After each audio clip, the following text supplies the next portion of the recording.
Mga kapatid, hayaan niyong ikwento ko ang isang bagay na nangyari sa akin. Ganito kasi yun. May isang ginang na byuda, lumapit siya sa akin at nagsimulang magkwento. Alam niyo, kung paano ang buhay niya kasama ang dati niyang asawa. Sobra siyang nagdusa, alam niyo ba? At tinanong niya ako ng ganito, Pastor, paano po bang usapin ang kasal sa langit? Kasi kung kailangan ko pang manatiling kasal sa lalaking yon, Pastor, Diyos ko po, ayoko na lang pong pumunta sa langit kahit kailan. At napaisip ako sa tanong na yon, di ba? Siyempre, sinagot ko siya ayon sa Biblia, hindi ayon sa sarili kong opinyon. Pero may pumasok din sa isip ko na ibang mga tanong na gusto kong linawin. Lahat ng yan para sa'yo. Ngayon, sa video na ito, mamamangha ka kung gaano ka napapanahon ng Biblia, ang salita ng Diyos, at may sagot sa lahat ng tanong natin. Araw. Sa katunayan, 2,000 taon na ang nakalipas. Tinanong din kay Jesus ang parehong tanong na ito, at nagbigay si Jesus ng isang kamangha-mangha at nakakagulat na sagot, na ipapaliwanag ko rin dito. Ngayon, isipin mo naman ang isang sitwasyon dito.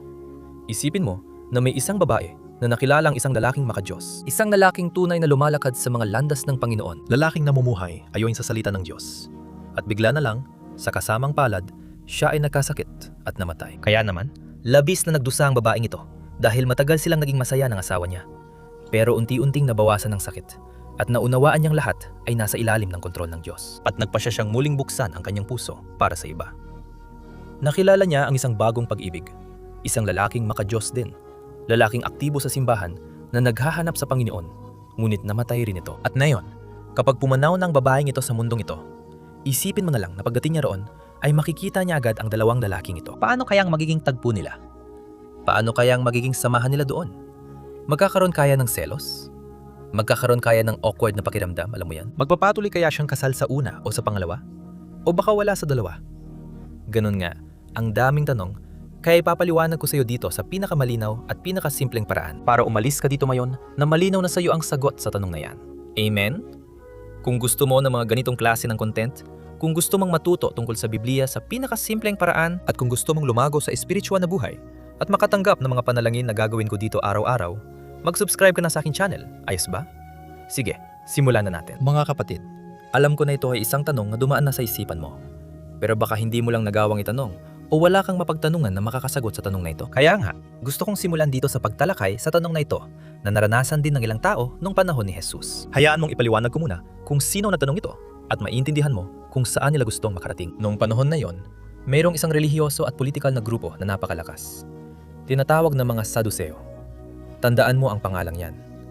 At sila ang bumubuo sa pamunuan ng Jerusalem. Sila ay mga lalaking mayaman, maraming ari-arian, at malaki rin ang impluensya nila sa lipunan. Pero ganito ang paniniwala nila.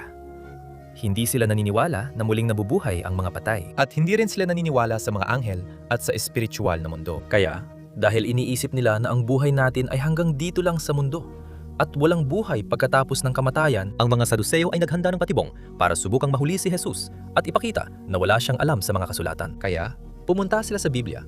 Kinuha nila ang isang bahagi na nasa Deuteronomio, Kabanata 25, mula talata 6 hanggang 10, na nagsasabing kung ang isang lalaki ay namatay na walang anak, ang kanyang kapatid ay dapat pakasalan ang byuda para lamang ipagpatuloy ang pamilya at para protektahan ang pamilya. At pagkatapos, nagdala sila ng isang tanong kay Jesus. Sinabi nila ng ganito, isipin mo na may 7 magkakapatid na nagpakasal sa isang babae, sunod-sunod, at lahat sila ay namatay na walang naiwang anak. At sa huli, namatay din ang babaeng yon. At tinanong nila ng ganito, Jesus, doon sa muling pagkabuhay, kanino sa 7 lalaking yon magiging asawa ang babaeng yon? Dahil lahat sila ay naging asawa niya.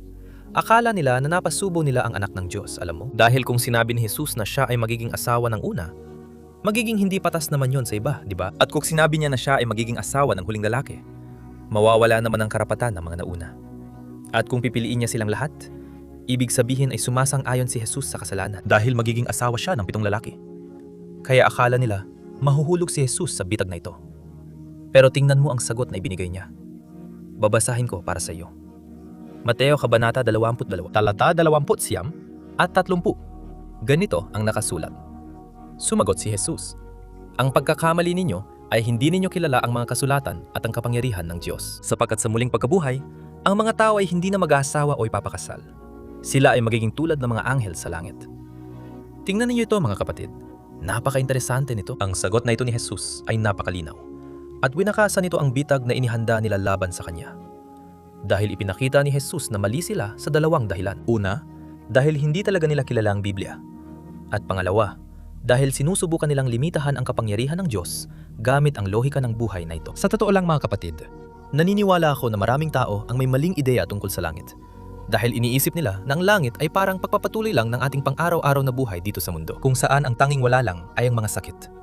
Wala ng kamatayan, paghihirap. Pero mga kapatid, gusto kong gawing malinaw ito. Ang langit ay hindi kopya ng mundo. Ang kawalang hanggan, gumagana ito ayon sa mga espiritual na batas na mas mataas pa. Halimbawa, ano ba ang kasal? Isa itong pagsasama na pinagpala ng Diyos.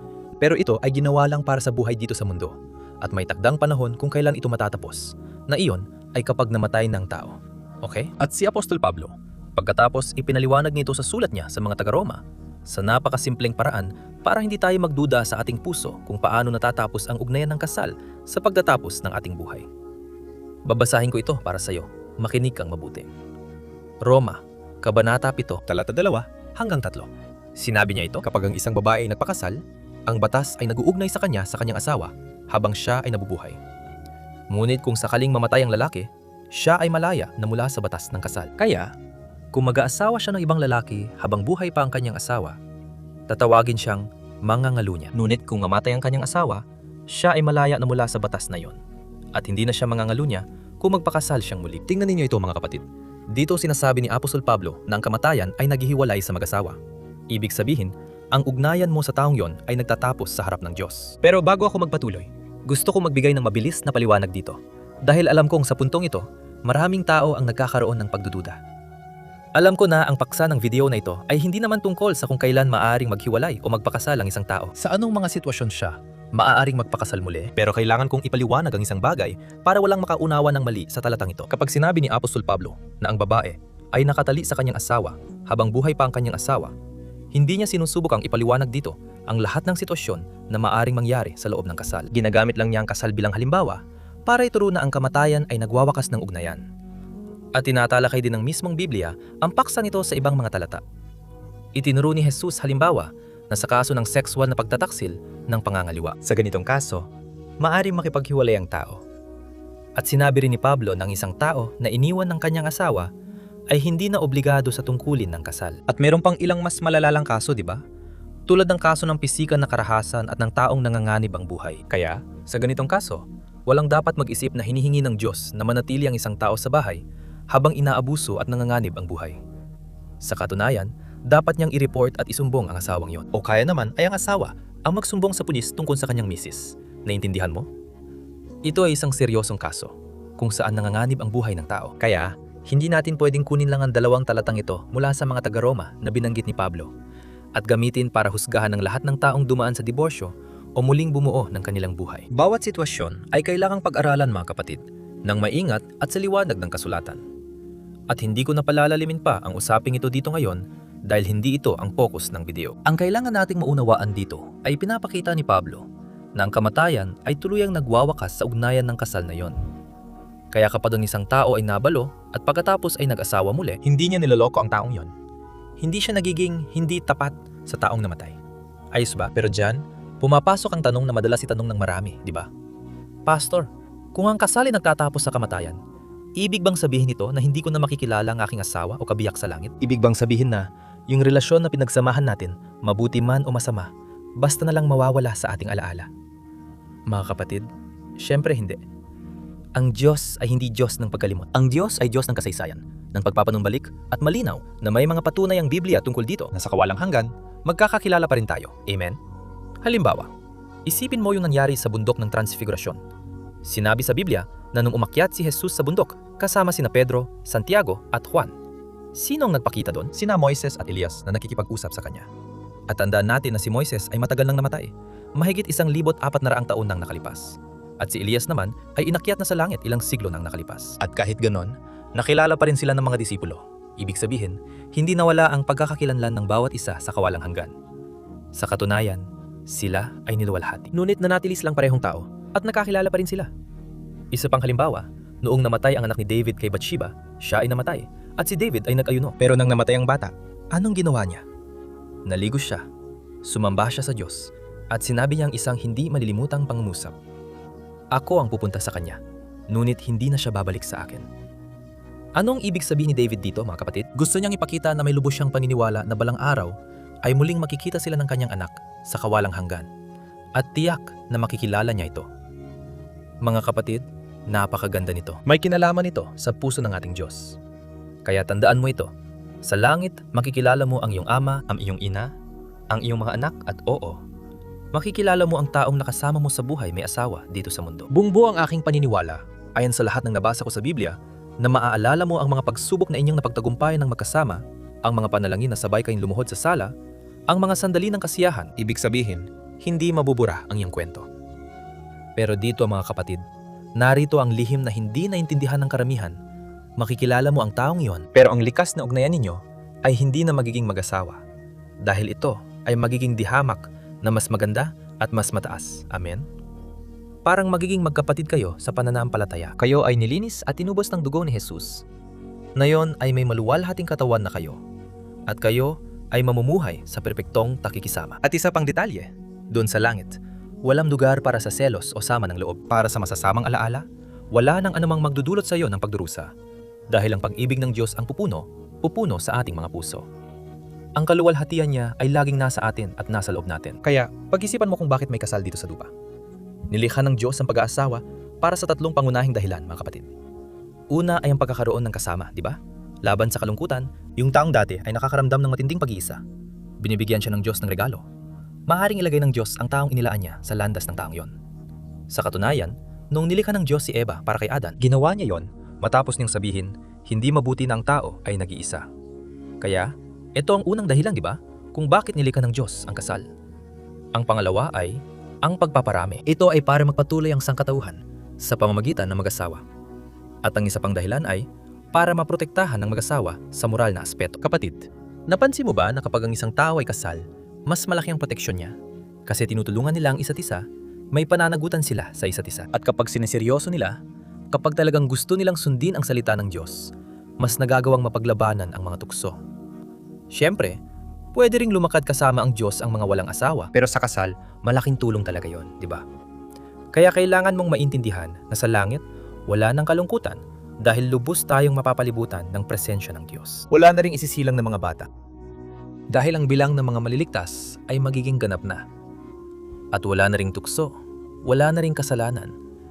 Dahil ang ating katawan ay mababago at magiging hindi na masisira. Ang pagmamahal na alam natin dito sa lupa, kahit gaano pa ito kaganda, ay limitado pa rin madalas, di ba? Madalas itong puno ng selos at minsan ay may halong pag-aangkin. Ilang mag-asawa dyan ang sobrang dikit dahil hindi nang titiwala sa isa't isa o kaya'y umaasa lang sa isa't isa. Kaya gusto kong malaman mo na sa kwento na sinabi ko sa inyo kung saan ang isang babae ay nagkaroon ng 2 asawa at pareho silang namatay. Kapag nasa langit na sila, ang unang asawa at ang pangalawang asawa, hindi sila magtitinginan bilang magkaribal. Sa totoo lang, yayakapin nila ang isa't isa bilang magkapatid dahil binago na sila ng Diyos. At ang asawa ay hindi na rin kailangang pumili sa dalawa dahil hindi na magiging kanya ang alinman sa dalawa. At hindi na rin siya magiging kanila. Lahat ay mapapabilang kay Kristo. Amen? At hindi ko alam kung alam mo, pero ang kasal dito sa mundo ay, sa totoo lang, anino lamang ng isang mas dakilang bagay. Parang ang kasal dito ay kumakatawan sa hindi nakikitang kasal sa pagitan ni Jesus at ng kanyang simbahan. At sinabi ni Apostol Pablo doon sa mga taga-Efeso na ang asawa ay dapat mahalin ng lalaki gaya ng pagmamahal ni Kristo sa simbahan. Hindi na ito kakailanganin pa dahil ngayon ang nobyo na si Jesus. Siya ay naroon na sa harap natin at ang kanyang simbahan ay magiging kanyang walang hanggang nobya. Amen? At pakinggan ninyo mga kapatid, ang isang detalyeng sinabi ni Jesus na tayo ay magiging katulad ng mga anghel sa langit. Kaya, makinig kayong mabuti dahil hindi sinabi ni Jesus na tayo ay magiging mga anghel. Ang mga tao, mga kapatid, ay hindi nagiging mga anghel kapag namatay. Ang mga anghel ay isang uri ng nilalang na nilikha ng Diyos na may kakaibang kalikasan kaysa sa atin. Tayo ay magiging mga niluwalhating tao. At anong ibig sabihin ni Jesus nang sinabi niyang tayo ay magiging katulad ng mga anghel? Iyon ay dahil ang mga anghel hindi sila nag-aasawa, hindi sila nagpaparami, at sila ay nabubuhay palagi. 24 na oras para lang sumamba at maglingkod sa Diyos sa ganap na pagkakaisa. At may isa pang detalye na bihirang pag-usapan ng mga tao tungkol dito. Pero kapag ang Biblia ay nagsasalita tungkol sa pagbabago, ipinapapita nito sa atin na ang ating maluwalhating katawan ay magiging katulad ng katawan ni Jesus na muling nabuhay. Naalala mo noong si Jesus ay muling nabuhay at nagpakita siya sa mga disipulo? Ganun nga, kumain siya kasama nila, Nakipag-usap siya sa kanila. Naglakad siya kasama nila. Si Jesus ay may mga bakas ng pako, di ba? Sa kanyang katawan, wala siyang parehong mga limitasyon ng materya na meron tayo dito sa lupa. Halimbawa, si Jesus ay dumaan sa pader nang pumasok siya doon sa gusali, kung saan naroon ang mga disipulo. Naiintindihan mo? Ganon din ang magiging katawan natin kapag niluwalhati na. Iniisip ko na makakapag-teleport tayo mula sa isang lugar papunta sa iba. Iniisip ko na ang langit ay hindi tulad ng iniisip natin. Hindi ito magiging boring. Hindi ito magiging nakakainip o nakakapagod. Hindi ka lang basta upo doon na nakaputing damit, may pakpak, at tutugtog ng alpa buong araw. Hindi ganon. Magtatrabaho ka, gagawa ka ng mga bagay araw-araw na magdadala sa iyo ng labis na kasiyahan. Dahil ang paghihirap na nararanasan natin ngayon sa trabaho, iyan ay dumating lang pagkatapos ng kasalanan. Pero nung nabubuhay si Adan sa hardin ng Eden, napakasarap ng buhay doon. Sa katunayan, Ang salitang hardin ng Eden ay nangangahulugang hardin ng mga kaligayahan. Kaya siguradong magiging kamangha-mangha ito. At dahil dyan, kung ikaw ay balo, kung inilagay ng Diyos ang isang tao sa iyong landas, kung nakatagpo ka ng mabuting tao, isang taong maka-Diyos, mahalin mo siya ng buong puso mo. Isabuhay mo ang iyong kasa na may katapatan. Ayos ba? nang may labis na kagalakan, nang walang anumang pakiramdam ng pagkakasala, ikaw na nawalan ng mahal sa buhay. Maaari mong parangalan ng alaala ng yumao. Pero isabuhay mo ang araw na ito na parang ito na ang huling araw, Na parang babalik na si Jesus ngayon. Amen? Ibigay mo ang iyong pinakamahusay. Mamuhay kasamang Diyos. Lumakad kasamang Panginoon. dahil marahil ang pinakamahalagang tanong ay hindi ito kung sino ang makakasama ko sa langit, Kundi ang pinakakagyat na tanong ay ito. Talaga bang makakarating tayo sa langit? Mga kapatid, ang kaligtasan ay hindi dahil sa ating mga gawa. Hindi dahil matalino tayo o dahil mabuti ang ating puso. Hindi yon ang dahilan. Tayong lahat ay makasalanan. Lahat tayo ay karapat-dapat sa kaparusahan. Patungo na tayo sa impyerno. Ngunit si Jesus ang pumalit sa atin. Siya ang nagdusaan ng parusang. Dapat ay para sa atin. At ngayon, iniaalok niya sa atin ang kapatawaran, biyaya at awa. Huwag mong isipin kung kamag-anak mo, ang dati mong asawa o dating misis mo, kung sila ba ay napunta sa langit o hindi, o kung ano ang mangyayari doon. Huwag kang kumapit sa mga bagay na hindi naman lubos na inihayag ng Diyos. Amen? Mas mag-alala ka sa sarili mong espiritual na buhay na yon. Kung mamatay ka ngayon, sagutin mo ako. O sagutin mo ang sarili mo. Sigurado ka ba talaga kung saan mapupunta ang kaluluwa mo sa kawalang hanggan? Dahil kung tumigil ang pagtibok ng puso mo ngayon, Bubuksan mo ba ang iyong mga mata sa harap ng kaluwalhatian ng Diyos? o magigising ka ba sa isang lugar na ayaw mo, sa kadiliman? Sa walang hanggang pagkakahiwalay sa Diyos. Mga kapatid, huwag ninyong ipagpaliban ng usapin ng kaligtasan para bukas. Dahil ang bukas ay walang kasiguraduhan. Ang panahon ng pagsisisi ay ngayon. Ibigay mo ang iyong puso kay Jesus at sabihin mo sa Kanya, Jesus, Tinatanggap kita bilang aking Panginoon at tagapagligtas. nagsisisi ako sa lahat ng aking mga kasalanan. Isulat mo ang aking pangalan sa aklat ng buhay. Amen mga kapatid. Nawa gumawa ang Diyos ng isang magandang gawain sa iyong puso. Sana ay nasagot ko at naalis ang alinlangan mo. At samahan mo ako dito sa channel. Mag-iwan ako dito sa screen ng isa pang napaka-interesanteng video. Naniniwala ako na magsasalita ito sa puso mo. Ayos ba? Pagpalain ka ng Diyos, mahigpit na yakap.